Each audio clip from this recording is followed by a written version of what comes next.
La verdad nos hace libres. Hoy vamos a tratar de responder una pregunta que seguramente nos las hemos hecho muchas veces: ¿por qué algunos países son pobres y otros son ricos? ¿Será como en el caso de Latinoamérica, que nuestro trasfondo fue que nacimos de un coloniaje español, o que los Estados Unidos nació de un coloniaje de la Gran Bretaña, eso los favoreció a ellos? ¿O simplemente nos hicimos pobres porque otros se hicieron ricos a costa de nosotros y nuestros recursos, y estamos por siempre condenados a un subdesarrollo perpetuo? ¿Por qué las naciones fracasan? ¿Cuáles son los orígenes del poder, la prosperidad y la pobreza? Para responder estas y otras preguntas, tenemos un verdadero experto, una eminencia internacional en el tema de la economía y la política internacional, Dr. Daron Acemoglu del Massachusetts Institute of Technology, prestigiado internacionalmente, conocido ampliamente, está hoy con nosotros. Esta es su reseña. Kamer Daron Acemoglu es economista turco nacido en Estambul, Turquía. Actualmente residente en Estados Unidos, donde es profesor de economía en el Instituto Tecnológico de Massachusetts y ganador de la medalla John Bates Clark en el 2005. Es uno de los 10 economistas más citados en el mundo según Idea Rebek. Su artículo más citado es Orígenes coloniales del desarrollo comparativo, escrito en 2001.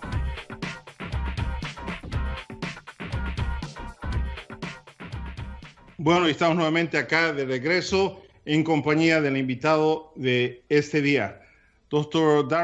Daron Acemoglu, bienvenido al programa. Haremos una introducción abreviada de su currículum y trabajo.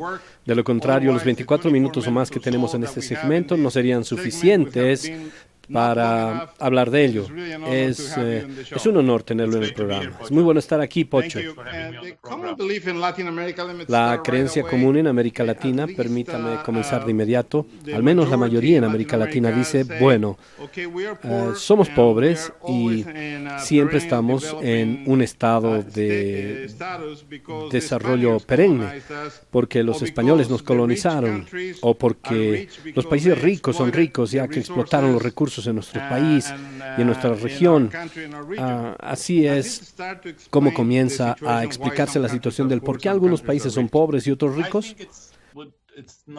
Creo que no es una explicación muy completa. No creo que puedas entender la situación en América Latina sin partir de su historia de colonización. Las instituciones hoy en día en cada parte de América Latina están moldeadas por esa colonización. Pero lo que es crucial, en mi opinión, y de acuerdo con mi lectura de la evidencia detallada, no es solo que hubo un saqueo de las riquezas de América Latina, que sí la hubo, por cierto, pero solo el saqueo tendría efectos temporales. El problema era el conjunto de instituciones que establecieron los colonos europeos, y esas instituciones se centraron en dos ejes. Políticamente, ellos fueron muy jerárquicos y represivos.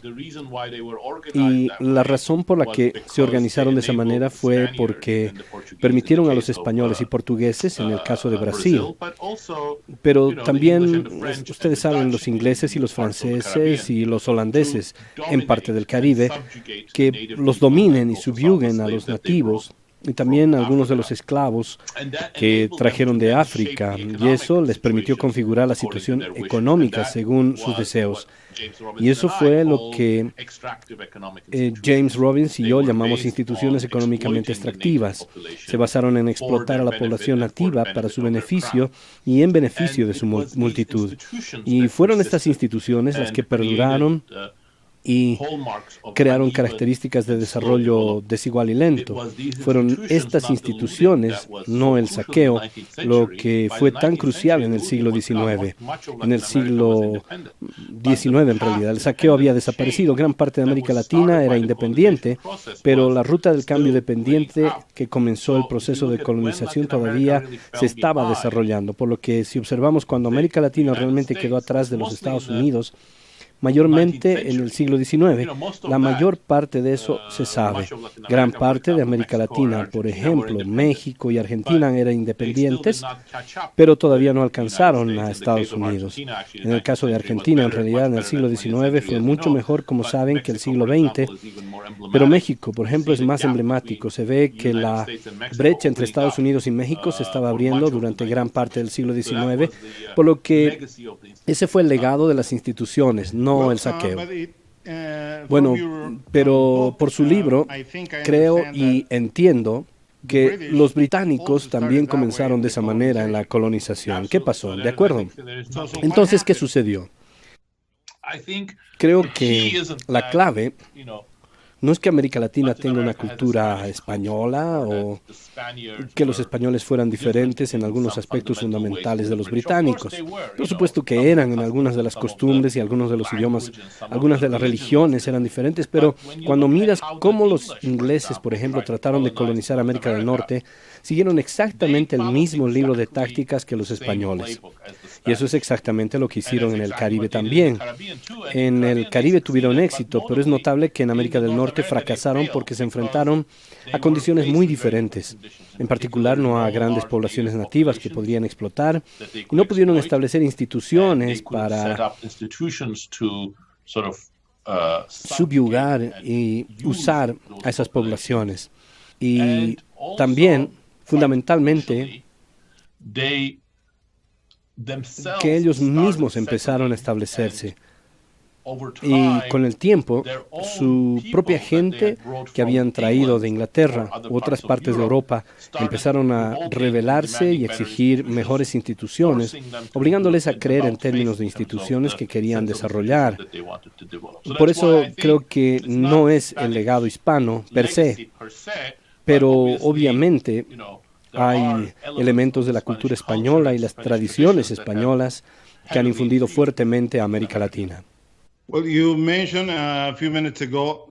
Bueno, usted mencionó hace unos minutos el caso de México, y México está muy cerca de los Estados Unidos, muy cerca de Canadá. Tienen un increíble tratado comercial, pero me cuesta imaginar que México sea tan rico como los Estados Unidos. Pero, proveniente de México tenemos al hombre más rico, Carlos Slim, y de los Estados Unidos tenemos, por ejemplo, a Bill Gates.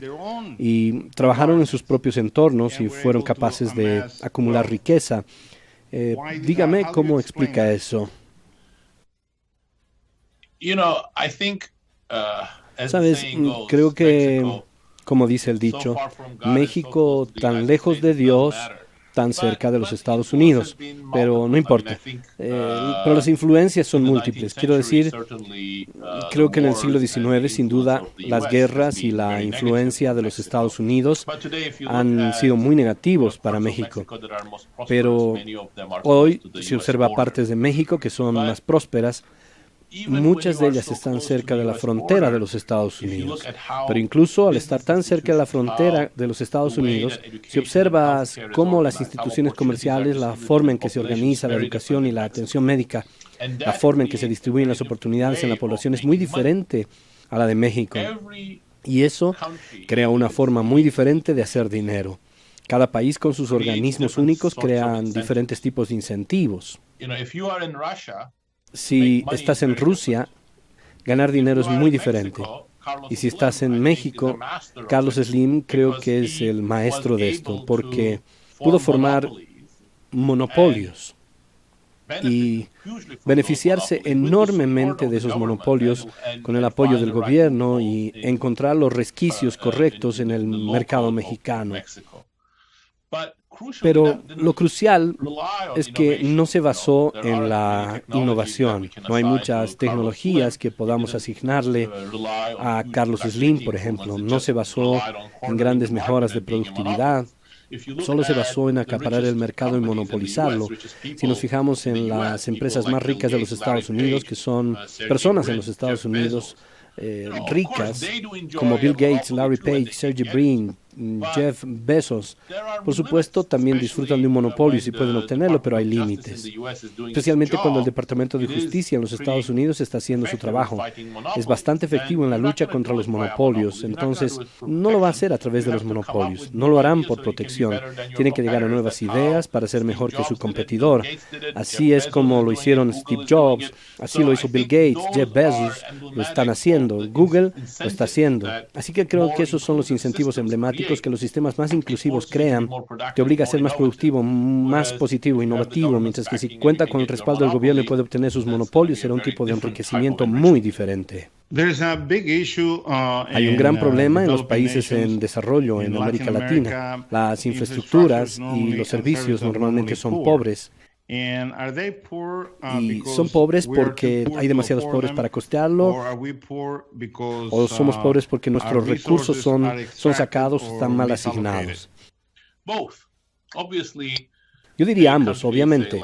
Un país como Colombia o México tienen una capacidad mucho más limitada para invertir en cualquier municipio, porque tienen mucho menos recursos que el gobierno estadounidense. Pero fundamentalmente, esta falta de inversión y, lo que es más importante, la inversión ineficiente, frena el desarrollo incluso de manera más severa. Así que no es solo la falta de inversión. Usted sabe que, mira Colombia, por ejemplo, hay vastas regiones del país, tal vez un tercio del país, donde el gobierno está completamente ausente en términos de provisión. Bienes públicos, educación, seguro de salud, seguridad. Pero no es que el ejército no esté allí, simplemente no está haciendo su trabajo. Por lo tanto, no es solo falta de recursos, también es una falta de voluntad o incapacidad de un órgano del gobierno para controlar lo que está haciendo el otro. Y están viendo que en México hoy saben que hay oficiales de policía en el territorio, pero están en arreglos con los carteles de la droga. Usted escribe en muchos de sus libros y artículos sobre la importancia de las sociedades inclusivas, y luego aparece lo opuesto, el extractivismo en los encabezados. ¿Podría, por favor, detallar un poco? Creo que los ejemplos de los que hemos hablado son bastante reveladores al respecto. Ya saben, hemos hablado sobre el ejemplo de Carlos Slim versus Bill Gates o Steve Jobs. Esos son diferentes conjuntos de organizaciones que conforman diferentes conjuntos de empresarios. Las organizaciones económicas más inclusivas son aquellas que crean un campo de juego nivelado, es decir, brindan oportunidades para las personas, por lo que verán más patentes, más innovación, más esfuerzos por lograr ser eficientes, asignando recursos a un uso más efectivo. Debajo de las instituciones extractivas verás derechos de propiedad inseguros, el gobierno apoyará a sus amigos en lugar de, ya sabes, inversiones en educación o salud. Verán surgir monopolios, personas que usan su poder económico, a veces su poder político, para derribar a sus rivales. Así que también verán algo de ineficiencia, y esa es la cara más aceptable de la organización extractivista. Ve Haití y verás las peores partes de ella, donde el colapso completo del orden, la criminalidad, lo que ves en Egipto antes de la caída del régimen de Mubarak y el nepotismo democrático. Vas a Sudáfrica antes de la caída del apartheid, la segregación radial, la corrupción generalizada laboral, lo que significa que la mano de obra negra, que constituye el 80% de la población, estaba sujeta a una serie de regulaciones impuestas sobre ellos con la ayuda de las fuerzas de seguridad. Así que esas son diferentes facetas de la institución económica extractivista. Entonces, en algún nivel, ya sabes, América Latina ha logrado algún tipo de progreso. Ha salido de estas cosas. La política democrática comenzó a echar raíces en América Latina, y eso pone muchos límites. ¿Te imaginas en Argentina o en México o incluso en Colombia que tienen partes que son extremadamente preocupantes, que la gente va a ser forzados como lo fue en Sudáfrica hace 2 décadas. Creo que esas cosas ya no existen, se fueron. Y eso crea un mejor punto de partida, pero por supuesto hay muchos problemas estructurales profundos. Vemos en América Latina como un buen ejemplo de crecimiento a la China. ¿Es este un modelo a seguir? Tiene una clase media muy grande, con una economía muy importante en este momento, pero no parece reflejar su tesis de ser inclusivo. Correcto, no, absolutamente no. Ciertamente no es inclusivo, en un sentido amplio de la palabra. Déjame decirte 3 cosas. Una es, si tienes la opción de ser de Liberia o Sudán versus China, tómala. Sabes que China es lo que llamamos crecimiento bajo instituciones extractivistas, lo que significa que no desmantela el poder del monopolio, no crea igualdad de condiciones para las empresas en asegurar los derechos de las propiedades para negocios, no libera completamente la capacidad innovadora, pero todavía proporciona muchos incentivos. ¿Y cómo llegó China a ese punto? Bueno, llegó a ese punto reformando las instituciones de manera bastante fundamental. Mira las organizaciones que China tenía antes de la muerte de Mao y antes de que se iniciara la reforma de Deng Xiaoping, eran completamente terribles. La economía era principalmente agrícola, el sector agrícola estaba sujeto a controles de precios draconianos y un dictado completo como método de producción. El sector de la industria era completamente estatal porque no se le permitía tener corporaciones privadas y era sumamente ineficiente.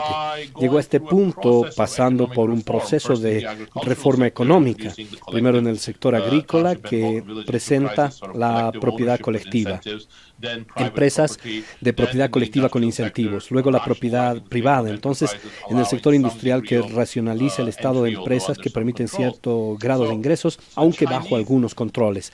Así que la historia económica reciente de China es un gran ejemplo de cómo avanzar hacia organizaciones económicas más inclusivas, lo que es fundamental para generar crecimiento económico.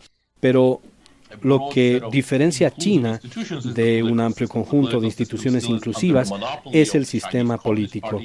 El sistema político todavía está bajo el monopolio del Partido Comunista Chino de una manera muy represiva. El Partido Comunista Chino controla la parte de las asignaciones económicas que no permite la disidencia, no permite la libertad de expresión, no permite la distribución del poder político ampliamente en la sociedad. Y creo que a pesar de que China lo ha hecho muy bien, nuestro análisis sugiere que tiene costos mayores, tanto en términos de, sabes que la gente tiene que vivir bajo el sistema represivo, como también en términos de la ineficiencia económica que está aumentando. Entonces, la pregunta es si el sistema chino será capaz de transformar la economía de la manera más completa como esperamos, y si puede pasar de la etapa de ser un país de ingresos medios a ser un país de altos ingresos e innovación. Y sabes que el liderazgo chino es bastante consciente de esto. Si miras las prioridades, siempre es innovación, innovación, innovación, pero quieren lograrlo sin dejar que el proceso político se dirija a una dirección libre. Y creo que es un mal modelo para que muchos países lo emulen o lo imiten. Así que otra vez, si puede ir a algún tipo de crecimiento económico extractivo a partir de las situaciones más caóticas, como las que ven en Haití o Sierra León, eso es mejor. Pero no creo que sea un modelo para Argentina, para Brasil, para México o para Colombia. Bueno, el Fondo Monetario Internacional en este momento ahora mismo está aplicando varias medidas en Argentina y en realidad la receta que los latinoamericanos escuchan del Fondo Monetario Internacional es la disciplina presupuestaria. ¿Es acaso la disciplina fiscal o presupuestaria la respuesta? Porque he escuchado de la disciplina presupuestaria desde que estaba en primer grado y seguimos todavía en la misma senda, todos los países de América Latina cuando se comprometen con el FMI. Bueno, creo que es un problema complejo.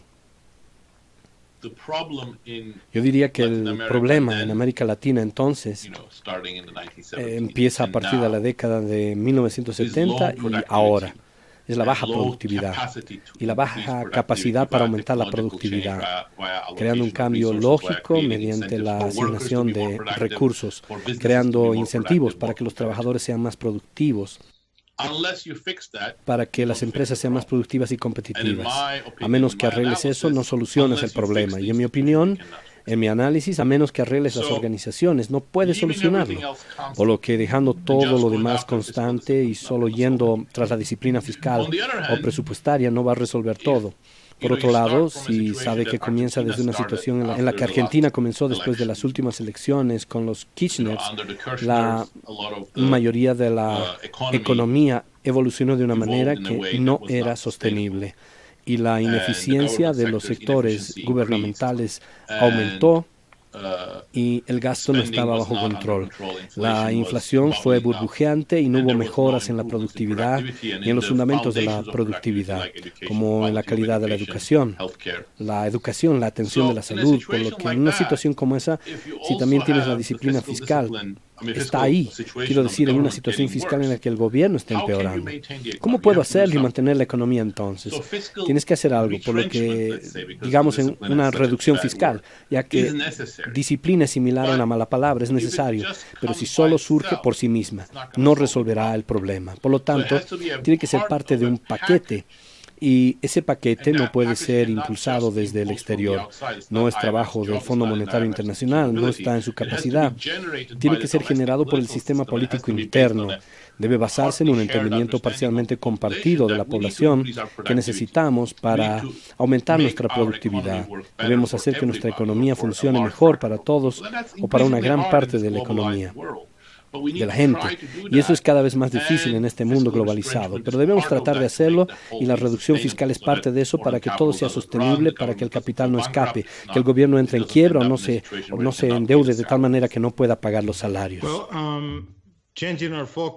Cambiando nuestro enfoque, volviendo a los Estados Unidos. Estados Unidos era cónico como una sociedad abierta que estaba llena de oportunidades, por lo que era exactamente en muchos sentidos opuesto a una sociedad extractivista. Pero ahora vemos el desarrollo de los más privilegiados, los del 1%. Comprendemos que los grandes monopolios, aunque no los monopolios oficiales como Google y Amazon, y todo están apareciendo por todo lado. El gobierno no está respondiendo a eso. Hay una élite, al menos una élite política en Washington, D.C. Entonces, ¿cómo está impactando eso en la habilidad de los Estados Unidos para mantenerse a la vanguardia? ¿Y ves eso como un problema creciente? Realmente es un problema creciente, pero déjame dar un paso atrás. Veo que los Estados Unidos, y esto lo destacamos en el libro que James y yo hacemos, tiene un historial de oportunidades y eso ha sido muy importante, pero también tiene un pasado problemático.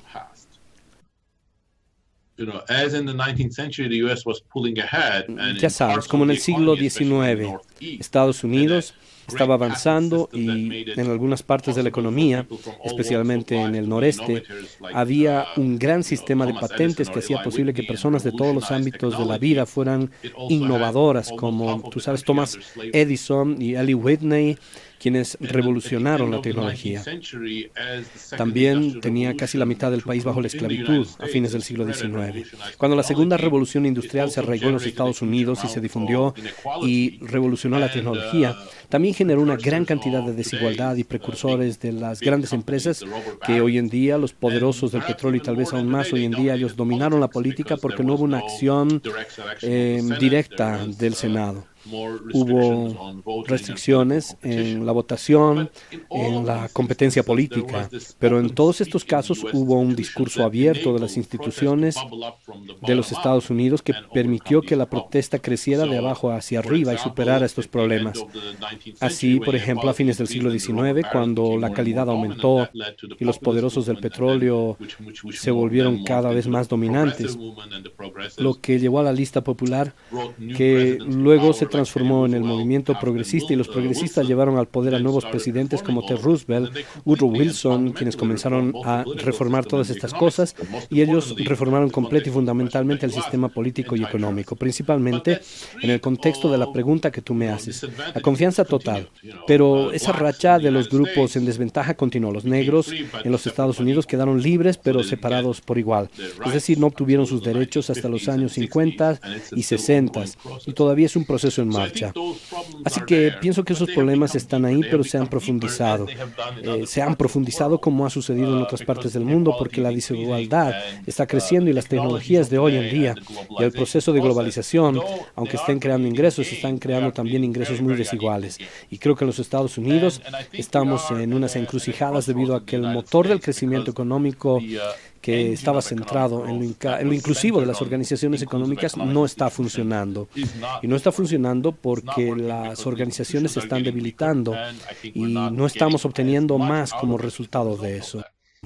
Creo que el aumento de dominio de las grandes empresas es parte de este problema. Creo que Trump es parte de esto. Así que creo que es crucial y sería equivocado para Latinoamérica pensar que hay un modelo ahí fuera que es los Estados Unidos como para imitarlos. Pienso que los Estados Unidos son un modelo en problemas y que hace muchas más cosas correctas que Latinoamérica, pero hace otras muchas cosas equivocadas como si estuviesen funcionando el progreso. Pienso que todos debemos trabajar mucho más duro en democracia, porque las organizaciones democráticas son muchas organizaciones mucho más inclusivas. Son mundialmente la única manera en la que podemos asegurar la continuidad de las organizaciones inclusivas, y esa es la parte, pienso, del desafío para todos. Nuestra discusión en Latinoamérica ha centrado principalmente en que necesitamos más Estado o menos Estado, y esa es la única transformación en la que nos hemos enfocado. ¿Qué piensa acerca de eso? Creo que esa es una pregunta completamente equivocada. Pienso que necesitamos un mejor Estado. Pienso que necesitamos muchas cosas por las que dependemos en instituciones del Estado. Empezar de un orden inferior de solución de conflictos, empezar a trabajar en la educación del seguro social. Usted sabe, en los Estados Unidos vemos un revoltijo porque vemos al Estado que ha salido del seguro de salud y está también parcialmente involucrado en la educación, que tiene una cantidad de componentes descentralizados. Esto crea ventajas, pero las complicaciones van hacia un componente de desigualdad. Así que definitivamente necesitamos al Estado, pero no necesitamos al Estado que nos esté diciendo qué hacer, y no necesitamos al Estado quien decida quién es el ganador y quién es el perdedor. No necesitamos al Estado para que cree el monopolio, sino que luche en su contra. Acabas de mencionar el problema en Estados Unidos, y el problema es que creo que el sistema político se ha rendido en su responsabilidad. El resultado es el Departamento de Justicia, que no está luchando contra los monopolios tan vigorosamente como solía ser hace unos 30 años atrás. Así que esa es la falta del Estado. Necesitamos entonces un Estado fuerte, pero que sea un Estado fuerte para ser inclusivo, que esté sujeto a las limitaciones del proceso democrático de la gente y ser restringido de cómo usa su habilidad hacia los burócratas, su gente, a sus fiscales. Y así este es un muy buen balance, y ese balance final que muchas sociedades han alcanzado atrás y adelante en diferentes grupos y puntos de vista, y eso es lo que tenemos que aspirar. Doctor Asimov, yo le agradezco mucho por estar en el programa. Le puedo garantizar que la mitad de nuestra audiencia tomó una libreta de notas y tomó apuntes, entre tanto el programa avanzaba. Y la otra mitad que no lo hizo está arrepentido ahora mismo. Le agradezco mucho, espero tenerlo de vuelta muy pronto. Grandioso, fue un placer. Muchas gracias. Gracias por haber estado con nosotros. Hasta la próxima. Y para continuar esta conversación, nos vemos en Pocho Salcedo Twitter. Gracias.